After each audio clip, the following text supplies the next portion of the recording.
It's my pleasure to introduce Dr. Jeffrey Hart, Emeritus Professor of Political Science, who had a long and storied career here at Indiana University, where he was teaching international politics, international political economy, from 1981 to 2013.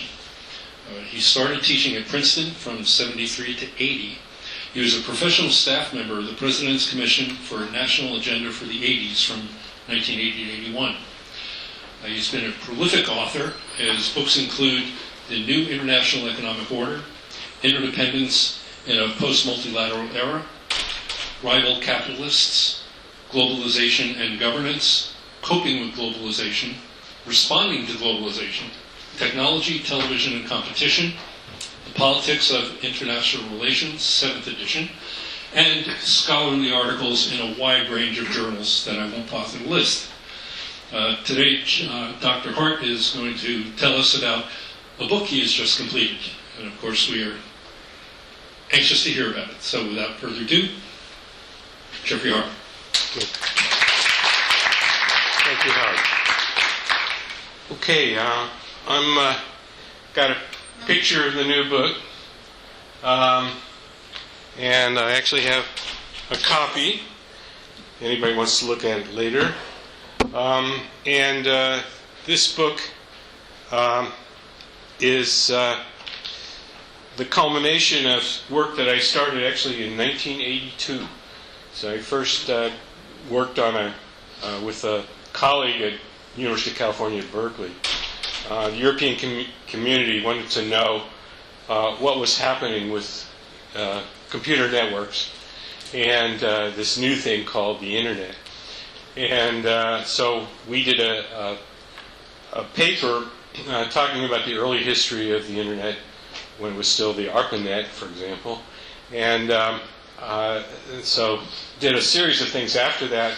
Most of them presented at the Kling Center, so I'm very, very pleased to be here to present the culmination of the many years of work that I spent on this particular project.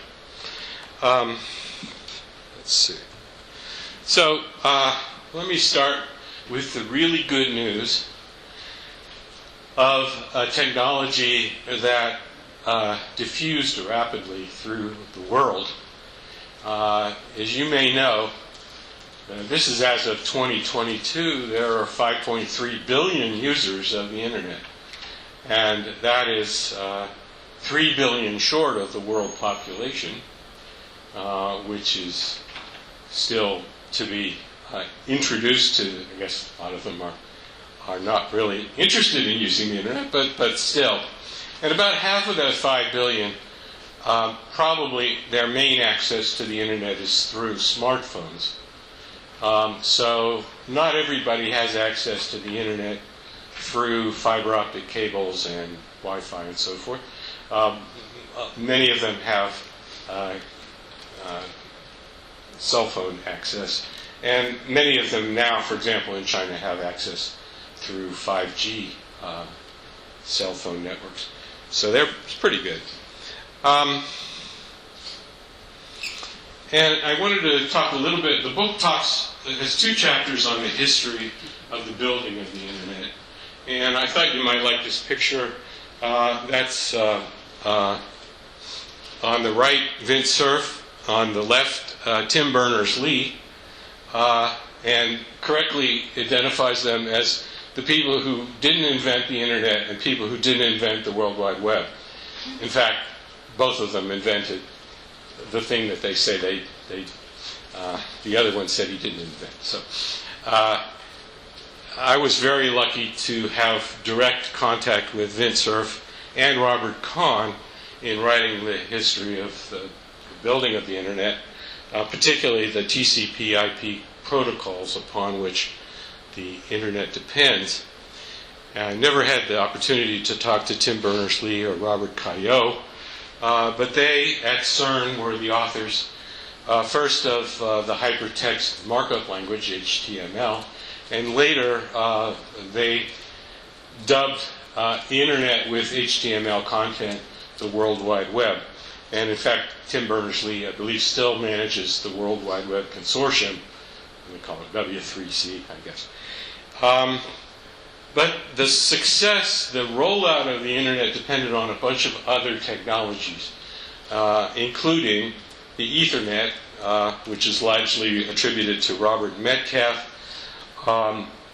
the web browsers, which Mark Andreessen is considered to be one of the innovators, and Wi-Fi, which actually was invented in a very crude form by Vic Hayes. So there's a picture of Mark Andreessen, who always reminds me of a character from the Addams Family. But he's a very serious guy. And he just came out with something scurrilous, right? So we won't mention that. Anyway. Unfortunately, that's true of a fair number of internet founders. As you probably know, we'll be talking about Elon Musk a bit later.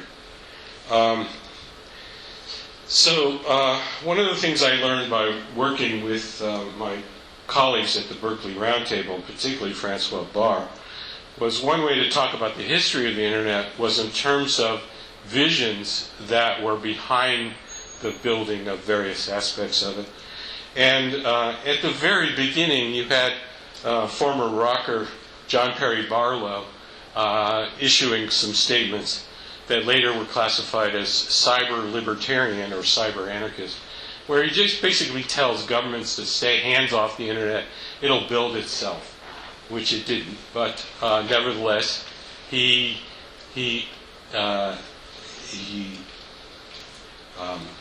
described a process by which the internet would develop purely without any help from anyone because people liked it.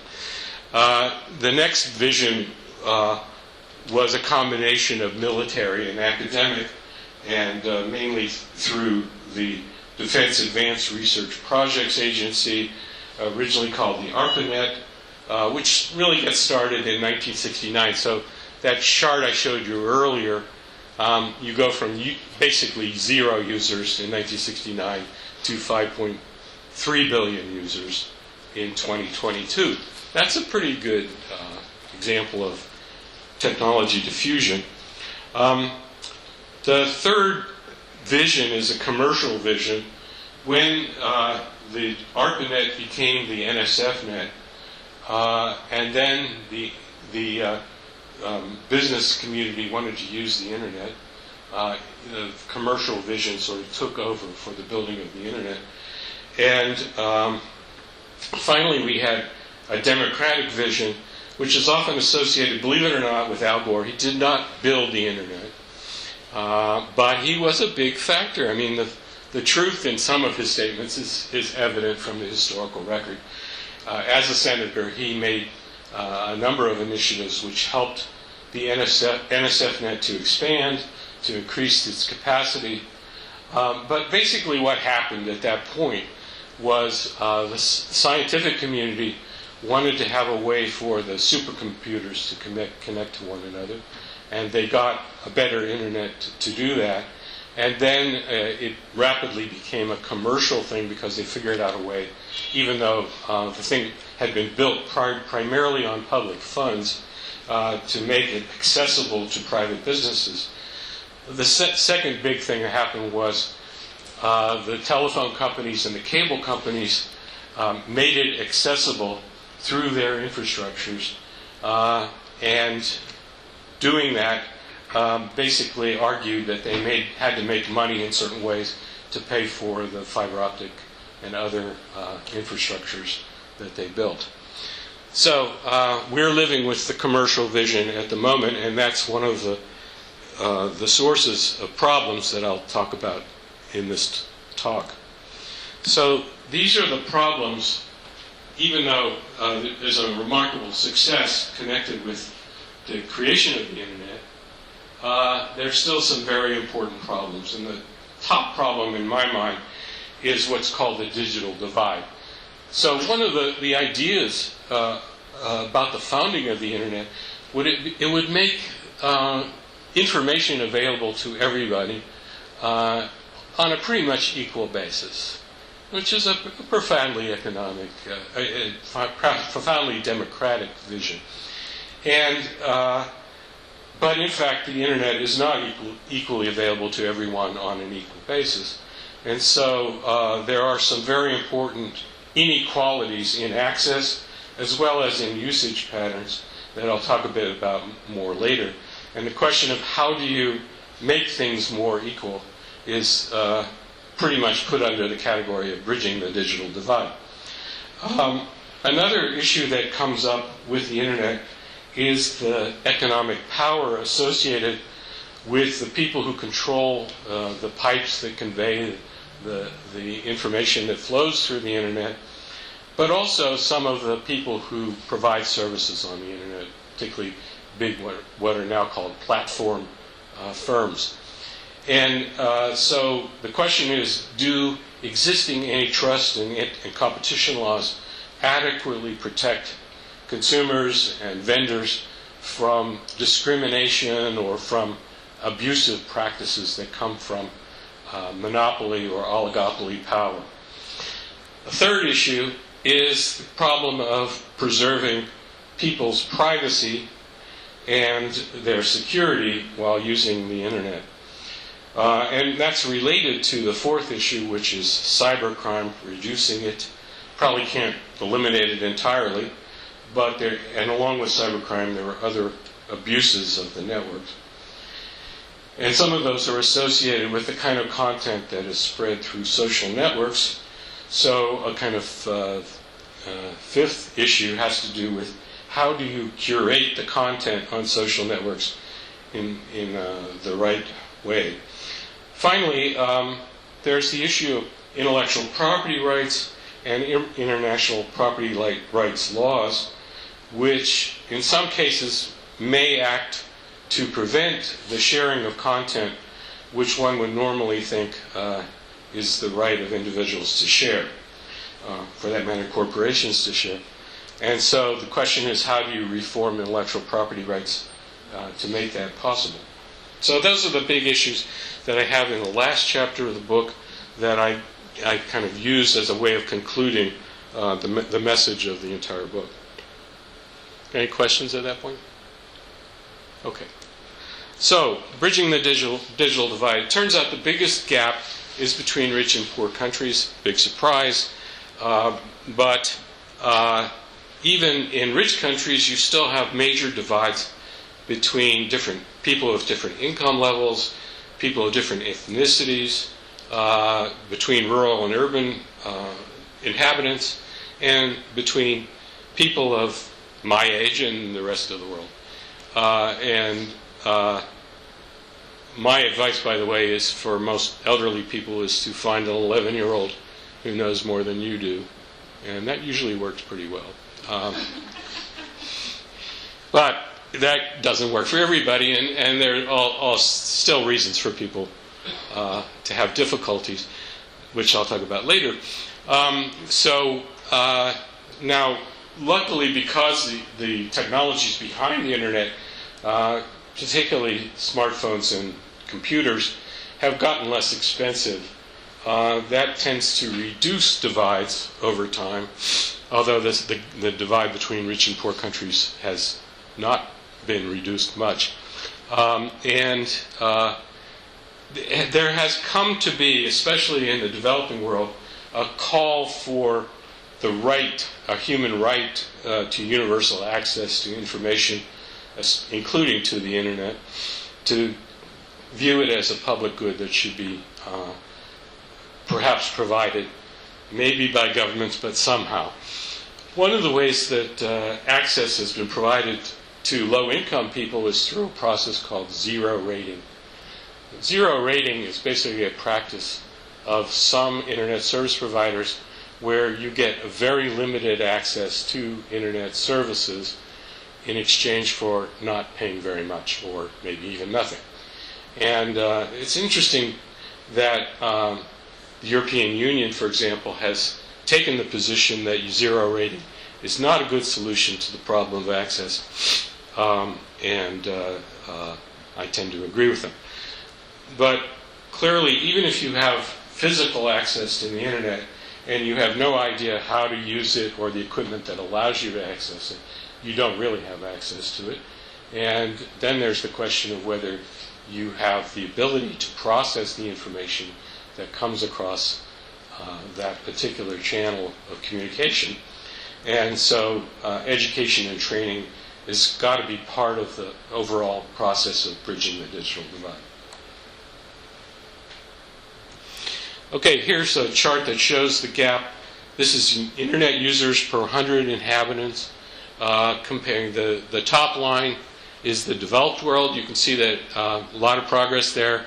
81 out of 100 people in 2018, I think it is, or 2017, are users of the internet, according to this chart. This is from the International Labor Organization. And only 41% of people in the developing world have similar access. So the average is about 48%. And but the clear upward trend is a good sign. The gap, although, does not appear to be decreasing.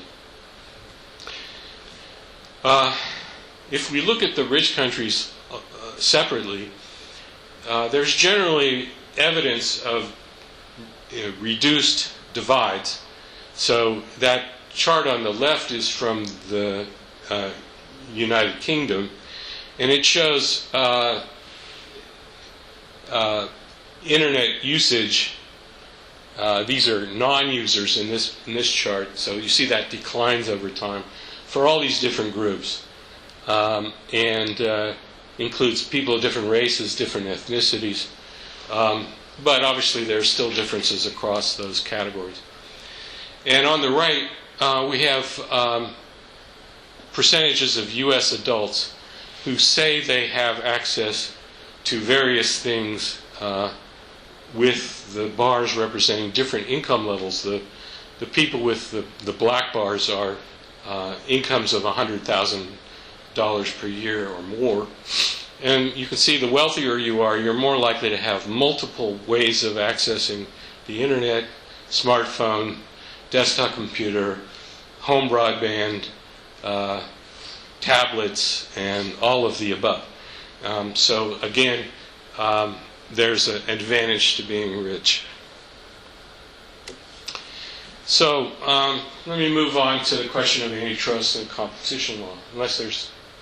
Okay.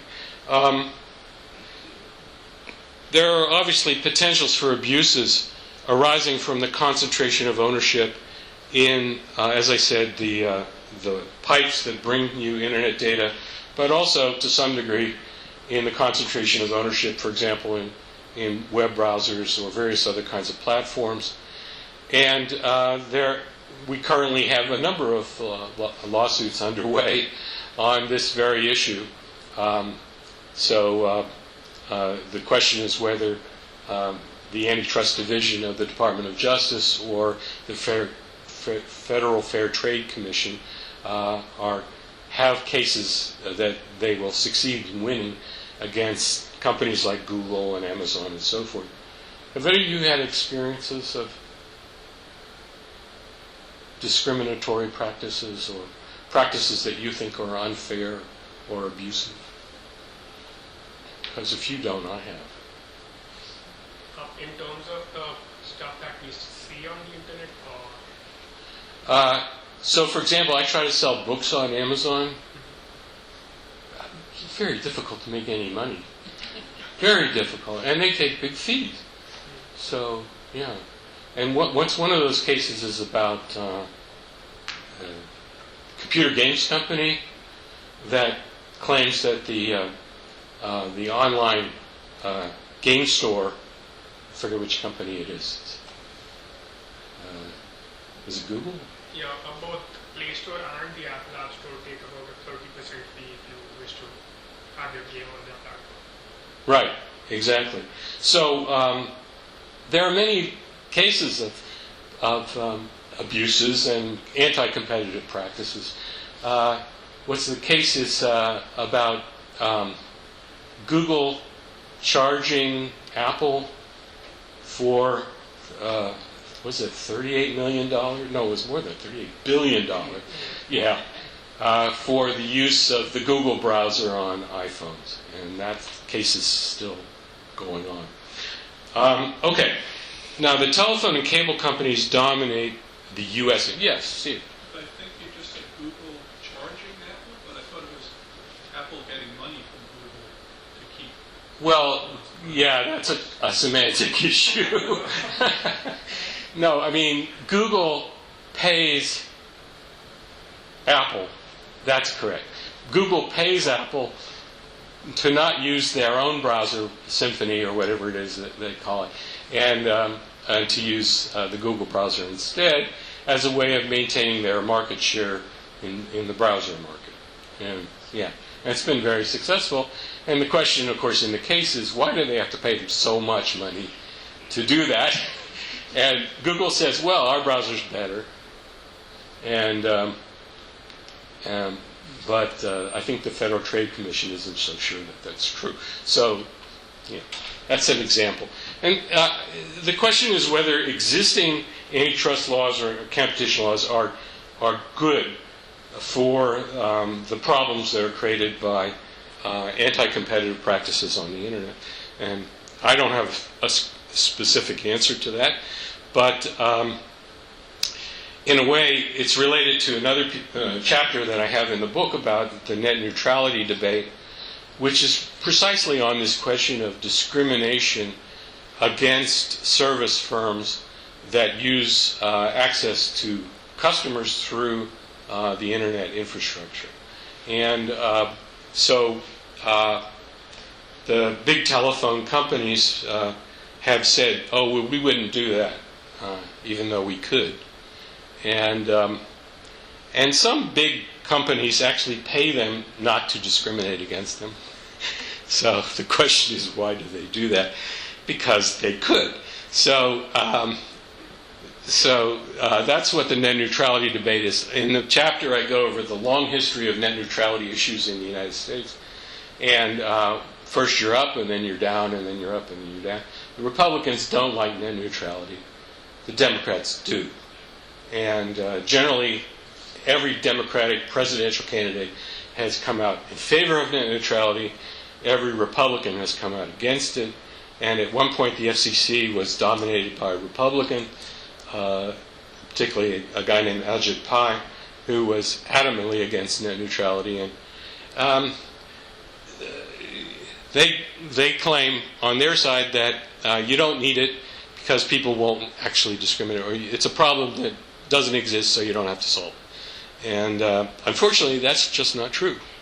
And there have been several cases where discrimination occurred. So that kind of argues against that. The European Union has come out with a series of legislative responses to this issue, including the Digital Markets Act. And that's one of the targets of the Digital Markets Act, which I'll talk about in detail. But in the U.S. government, under the Biden administration, we're back to net neutrality. And I was just talking to Julian about this. I guess the FCC has started a new procedure for net neutrality. There you go. So we're back in the Republican approach to net neutrality. In the Digital Markets Act, it's a very strange piece of legislation. It applies to 8 categories of digital services that are defined as gatekeepers, which are it combines both portals, web portals, and platform firms.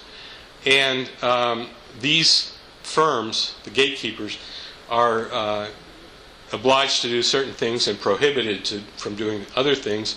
And the European Commission can actually fine them for violating the terms of this act, as much as 10% of revenues, which would be a lot of money.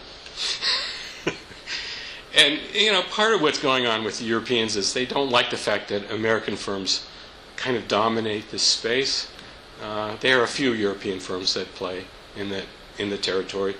But so the fines might be imposed on big American firms. Who knows? But nevertheless, Europeans are, I guess I would generally say, Europeans are out ahead of the United States in figuring out new ways to regulate the internet. Yes? I had a question about the previous slide. Yeah. do laws for content moderation fall in this category, or is it something completely different? I'm going to get to content in a minute, okay? Moderation. Could you repeat the question when they ask it? Okay, yeah, the question was, say the question again. Do laws for content moderation fall in the same? Do laws for content moderation fall in the same categories that are up on the screen at the moment? And the answer is, I don't think so, but I'll get to that. Okay, Digital Markets Act. Then there's the question of privacy and security, kind of related to content moderation, but it actually often considered as a separate issue. The question is, do your users know what personal data has been collected about them, and do they have the possibility of opting out of this? And that's part of the privacy debate. Another one has to do with whether you can use ways of protecting privacy without messing up the overall system. And I'm talking about encryption and other kinds of tools like virtual private networks, which I gather was widely used in China to get around the so-called Great Firewall of China. But I think Xi Jinping has closed that down. I don't know. We have any China experts here? Yeah. No. Well, anyway. A colleague the other night, when she went recently, she had to change VPN every 2 days. Okay, Ron Day just said that somebody he knows who was recently in China had to change the VPN every several days, I guess because they got blocked. Yeah, Ron Chen, one of our colleagues. Okay, Ron Chen. And yeah, it's definitely become less free to use the VPNs in China. Here in the United States, we have some examples of companies that have taken advantage of consumers' preference for privacy protection in terms of the DuckDuckGo browser in the Bay Area. Anybody use DuckDuckGo? You use it? Yeah, the more paranoid you are, the more you're likely to use DuckDuckGo. And I mean, it's not saying anything negative about you. I think in many ways it's realistic to be paranoid in this area. I mean, who knows how much stuff is about you. Michelle was telling me at lunch that she's being targeted for luxury goods based on, apparently they think that because she's from China and female and is studying in the United States, she must be rich. Good example of bad targeting in her kids. But so if you're worried about that kind of use of personal data to target you for advertising, which is really the subject of a book called Surveillance Capital, then you would probably buy and use DuckDuckGo browsers. Apple has refused on a number of occasions to break into iPhones for law enforcement purposes in order to give users the guarantee that their personal information won't be freely available to law enforcement, or at least I don't know whether they honor warrants or not. I don't think they do. Then there's the question of encryption by email and chat services. We just had a brief discussion about Telegram. You know, Telegram is a chat application coming out of Russia. And apparently recently the Russians were able to use the messages on Telegram, even though they're supposed to be encrypted, to catch some internet crime. So the guarantees of privacy are not always worth what they say on paper. That's another issue. Okay. So the Europeans have an approach to individual privacy and security under the so-called General Data Protection Regulation, or GDPR. And I've already gone over some of this stuff. So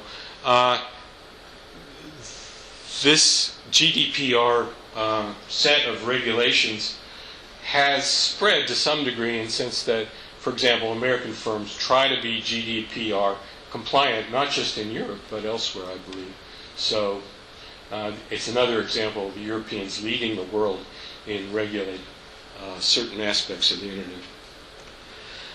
And turning to cybercrime, I'm focusing in the chapter on that subject mainly on malware, viruses, worms, Trojan horses, ransomware, spyware, adware, and keyloggers. Everybody know what all these things are? Has anybody been the victim of any of these? I'm sure there would be many hands if you were. Yeah, definitely all of it. We've been getting this thing lately, which tells you that your computer has been. Yeah, you get that one? Which one? No, I remember. I think we had some viruses back at our house back in the early 2000s, but now it's mostly just data breaches. But we got one that this loud, very loud female voice comes on the computer and tells you to call this number or hit this website because your computer has been compromised. A complete scam, ransomware kind of deal. Okay, and these keyloggers basically try to figure out what you've been typing on your keyboard, and can be quite useful in getting keywords and so forth. And you also have identity theft, spam, pornography, and the dark web. There's plenty of things that can be done, evil things that can be done on the Internet. It's sort of like the rest of the world. I mean, with 5 billion users, you would expect that the Internet would start to mirror the evil that the rest of the world has, and it certainly has. So I'm just highlighting two things that are kind of interesting. One is a company, an Israeli company that makes a thing called Pegasus spyware, which you get somehow downloaded onto your smartphone, and it basically steals all the data from your smartphone. And governments have been using this software, and the U.S. government has tried to get the Israeli company not to do this, but of course they are still making money doing it, so they haven't stopped. This other part of the slide talks about different types of cyber criminals. The social engineers, those are the guys who go around and empty wastebaskets and get keywords or other kinds of information to break. But they also pretend to be somebody other than who they are and change your account. Anybody had their account stolen? Facebook seems to be really bad in terms of with fake accounts and sending you connections to friends, real friends whose identity has been stolen. Spear phishers.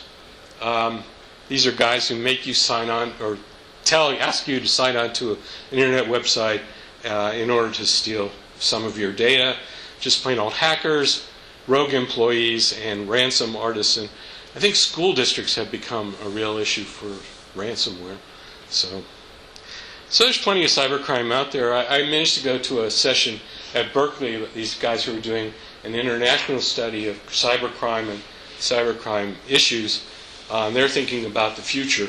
And it's kind of a moving target kind of thing. As soon as you figure out one way to prevent cybercrime, somebody figures out a new way. Human inventiveness. So, curating content. Well, I start with Elon Musk. How many of you got off Twitter? Yeah. I tried. Yeah. It's X. Yeah. I still read the X stuff. I like to see some of the extremist views on it. Anyway, the issue there is how do people like Elon Musk interpret freedom of speech, First Amendment rights, and unfortunately, Mr. Musk has a very broad view of freedom of speech, and is not really willing. I think he cut the moderation side of Twitter, now X, by a huge percentage, maybe 90% or something. It is a problem for social media platforms.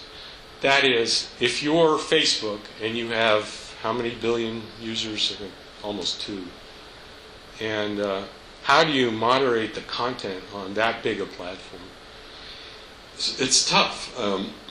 We're talking earlier at lunch also about what it costs people to moderate the really bad content on social media. Some of them can't do it for very long because this stuff is so nasty. But probably you could... the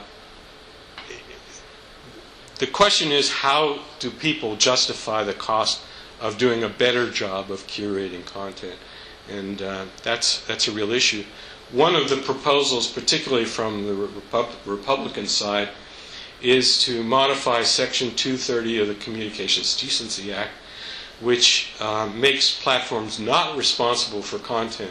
So to reverse that would be to make them responsible for all the content on their websites. And I don't think that's a very good answer. Then there's people who argue that the social media platforms are good at regulating themselves, so there's no need for government regulation. Clearly, that's not the case. So, where do you draw the line? Okay, onward to another European approach, the Digital Services Act. This governs content moderation practices of social media. So we're on to content moderation, as like you asked. And so according to this act, if you host illegal content, even if it's posted by third parties, that is illegal under the act, which I guess means that the platforms are responsible, probably for taking it down, but maybe even for not taking it down fast enough. And they have some exceptions. They also are making algorithms, trying to make algorithms transparent. That means somebody has to deposit the algorithm with some third party. I don't know how that can work. Has any of you had any experience with that? So, governing algorithms, it's got to be tough. Because we're talking thousands, tens of thousands of lines of code in many cases. Stuff can be hidden. Stuff can be... But anyway. And there have been proposals. I think the guys at Stanford have proposed that there be a sub-agency of some part of the government that acts as the... Maybe it was the NIST, the National Standards and Technology Institute. Okay. So then there's the question in the Digital Services Act of what happens if you are harmed by removal of data. I think it's mainly individuals, but also, I guess, companies. And so the Act, in theory, provides remedies. We don't know how that's going to work, but that's what's in the Act. Okay, next to last issue, I think, or maybe the last issue, is reforming intellectual property rights. I wanted to give 2 examples of recent intellectual property rights cases. At the bottom, you have Prince. On the left, and that Prince, or the artist formerly known as Prince, is a picture, a photograph taken by a professional photographer. And on the right is the Andy Warhol version of the picture, typically with different colors, but it's obviously the same picture. And the artist sued the Warhol Foundation for reimbursement for the use of their copyrighted photograph, and they won. And so on the right is a painting by Kehinde Wiley, and this one we have a personal connection to because Kehinde Wiley used some textile patterns that were published in a book by a neighbor of ours, friend of ours, and she asked him to pay her fairly small fee for the use of these images, and he refused. So this has not gone to court yet, but she's obviously angry. And the question of when it's okay to steal stuff or borrow it, depending on who you are. And this is a real issue. Clearly, We couldn't have libraries if we didn't have a fair use doctrine, and many people have tried to extend the fair use doctrine to the internet, but I don't think that's yet enshrined in either legislation or case law. And in educational institutions have the same issue of what can you use that is other people's intellectual property. So if you've ever shown a Hollywood film in class, you're probably okay under fair use, but don't charge your class members for doing that, because then the Motion Picture Association might come after you. Probably not, but okay. So I'm going to end with a statement from Representative Ro Khanna, who is from Silicon Valley, representative, Indian American. Instead of passively allowing tech royalty and their legions to lead the digital revolution and serve narrow financial ends before all others, we need to put in service our broader democratic aspirations. So this is the democratic vision, again, coming back in the form of politics. And I think we're going to see more of that. So that's it.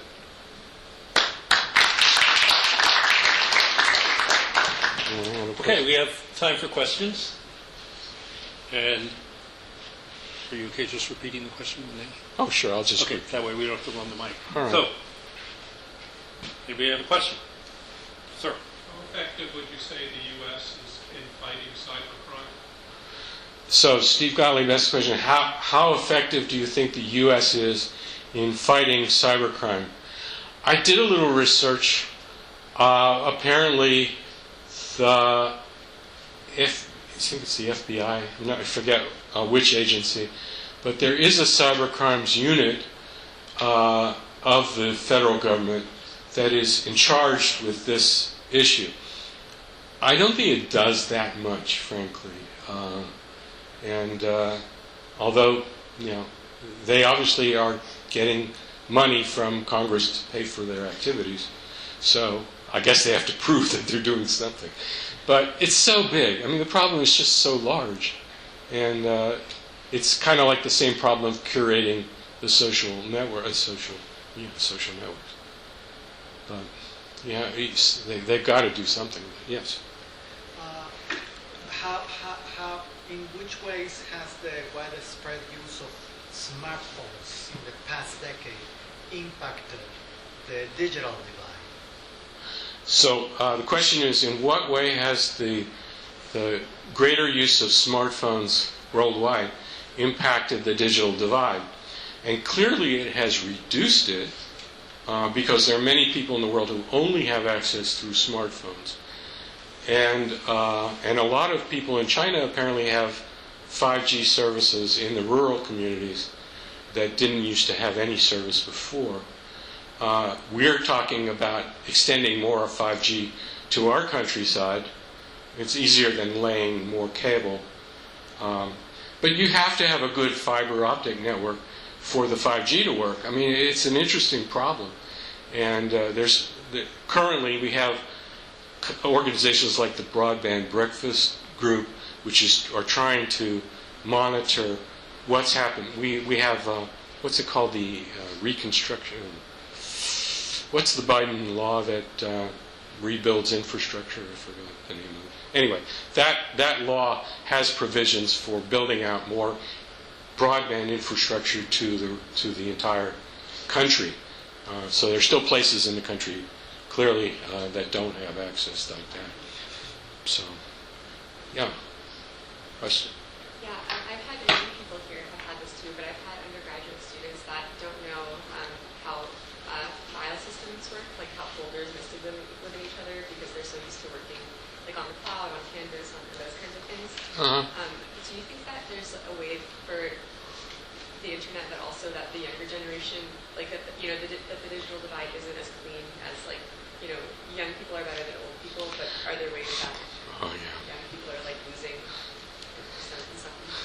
So the question is,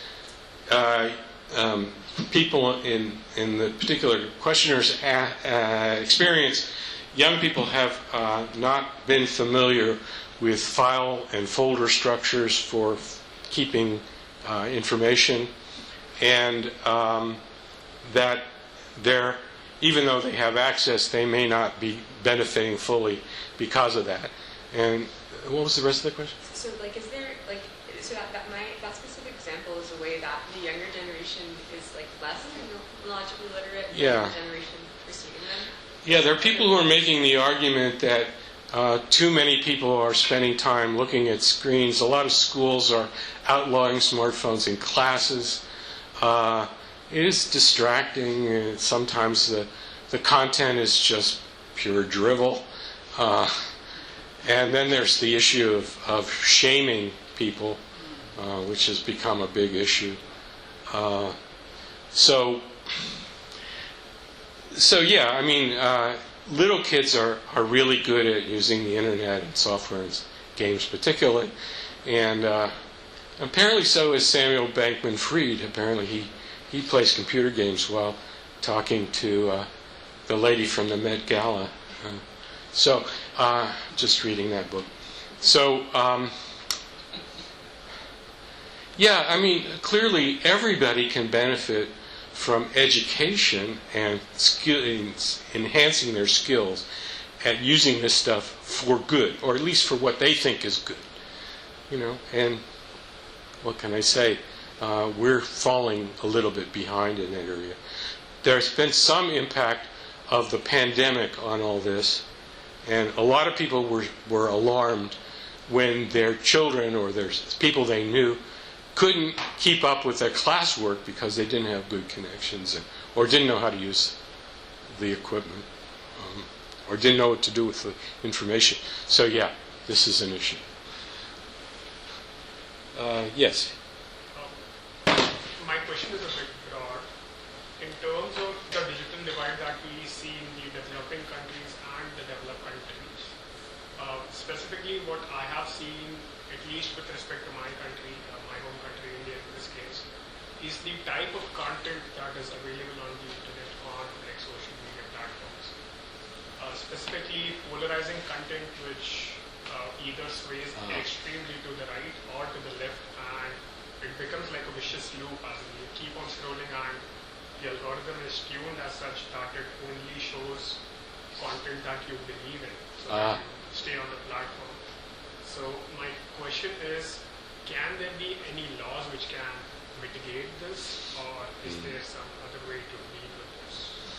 Okay, so the question is about particularly third world users, but also I think this is more general than that.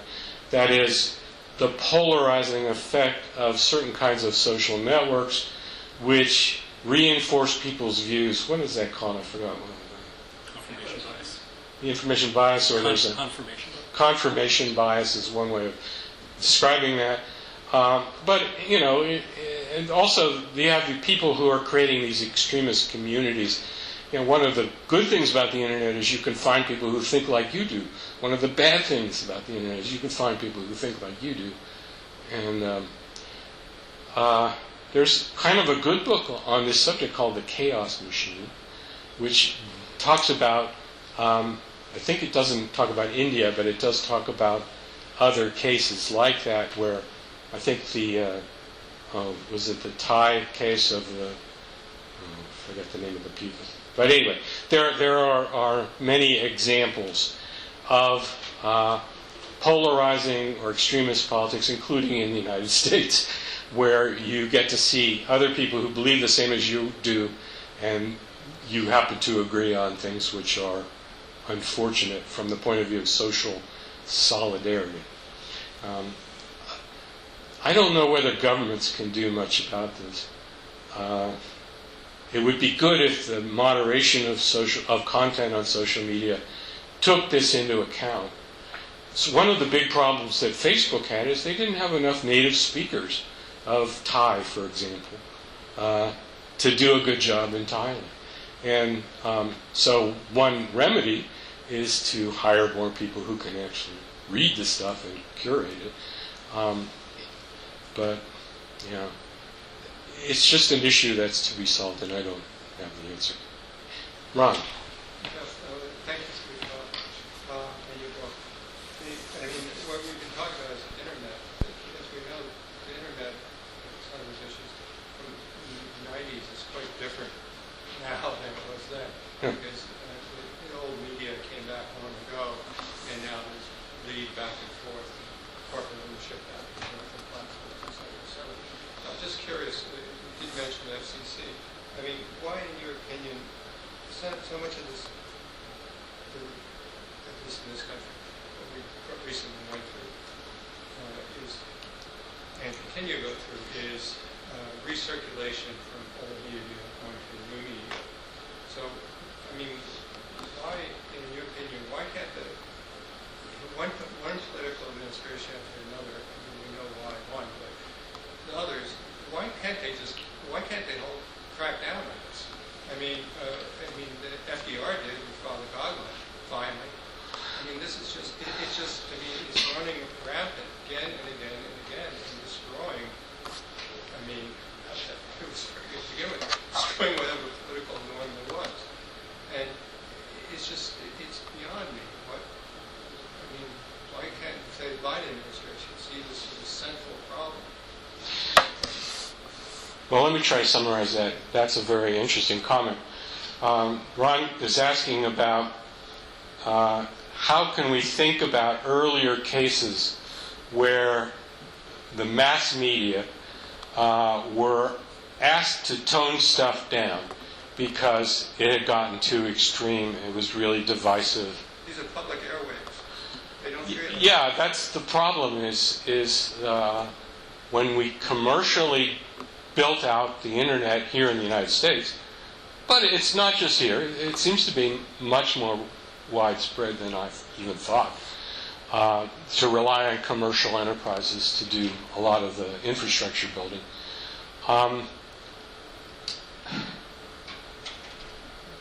The argument that they made was that we're not mass media and can't be regulated in the same way as the mass media, and that we shouldn't be responsible for this content, because if we are responsible for it, then we will suffer financially and won't be able to afford building out the next wave of infrastructure. Yeah, I remember that, but what we have here is a crossover. Right? That age of the internet doesn't exist anymore. I tend to agree with you, Rod. I think we are seeing the internet becoming more like the television networks or the radio networks. And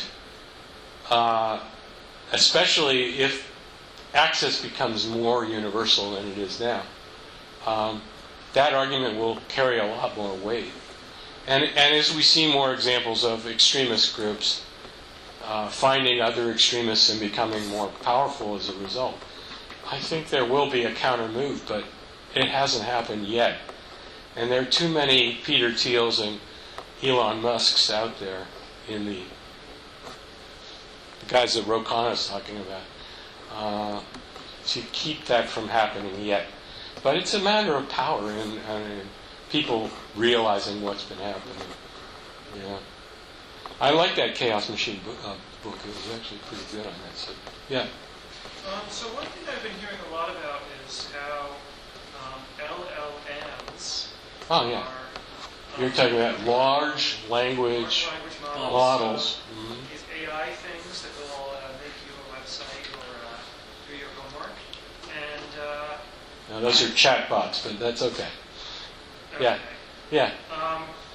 But one thing I often hear is that because of the financial requirements and GPU availability, this is naturally going to become very centralized to a few very wealthy corporations that can basically buy up all the chips. And is this something that worries you? And if so, do you see any good solution from the sort of citizen side or ways to mitigate this? Okay, this is another complicated question, but a good one, about the effect of artificial intelligence, including large language models and chatbots, to, how do we phrase this? Say it again. So I think or at least the concern I'm bringing up is that this could be a very centralizing Okay. So one question is, to what extent will certain firms be able to monopolize on this development and reduce levels of competition? That's one issue. And I guess that's related to the general issue of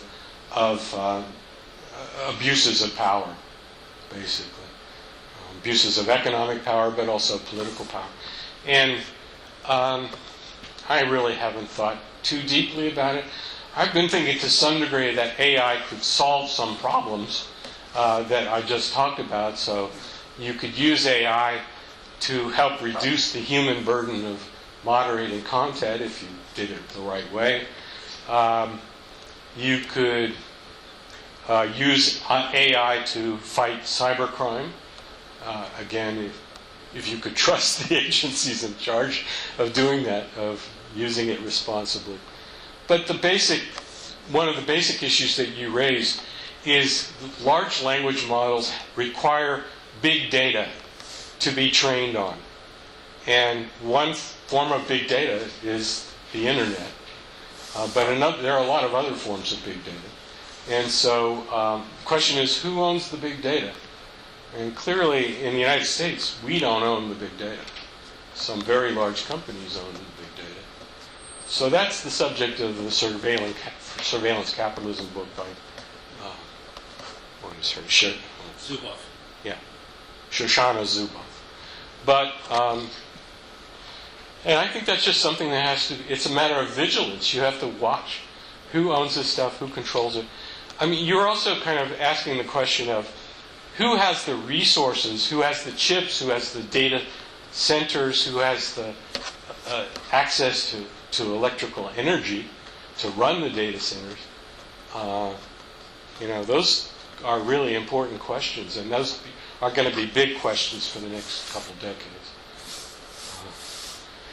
One thing I'm hopeful about is engineers will find ways to run data centers and large language models that are less energy intensive. It clearly has to be part of the future of saving the planet, because those things put out tons of heat. I think they're not carbon neutral. No, I think there are a couple data centers that are located near hydroelectric facilities, but most of them actually require huge amounts of energy from the grid. So, any other question? Oh, yes. Right, yeah. So in the 1990s, before the internet got commercialized, which you talk about, I could not have even imagined something like, looking back, couldn't have imagined something like internet addiction. And so your book doesn't have a chapter on internet addiction. Did you consider it? No, that's a really good Because that would be a foil to what you were saying, commercialization. What's it called? The NPR, what's it called? The handbook that categorizes mental. DSM. That's it. The DSM-4 or 5 or whatever it is, does have internet addiction as one of the psychological or psychiatric disability issues.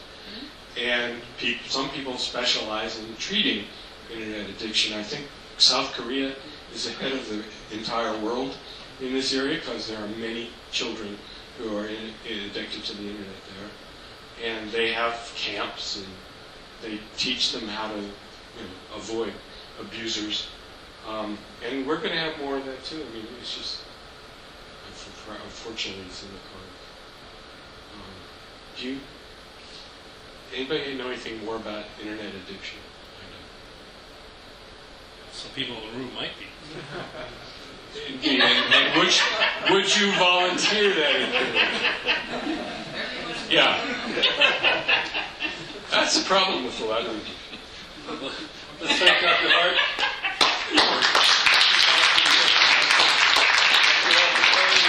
To the next Kling Center talk. Indeed. Great, sir. Thank you. cut it off. I'll send you the full text if you want. Oh, This is sure. 60 pounds. You weren't logged on, right? This was somebody No, else's. I'm logged on. So log me in. That's what I just wanted to make sure. Oh, I wasn't logged into the Zoom. They had done that. But I did log on to do the PowerPoint. Let's get that. I'm not going to do it. Oh, go ahead. Yeah, I'll do it. I'm not a full-time PC user.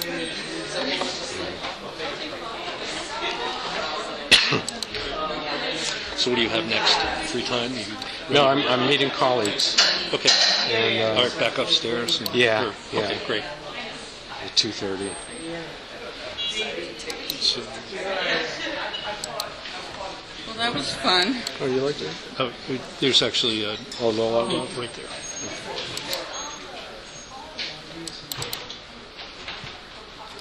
And now you can sign autographs and meet with adoring fans. Oh, yeah. Absolutely. Right, Jeff. So if you're all set, you know what's going on.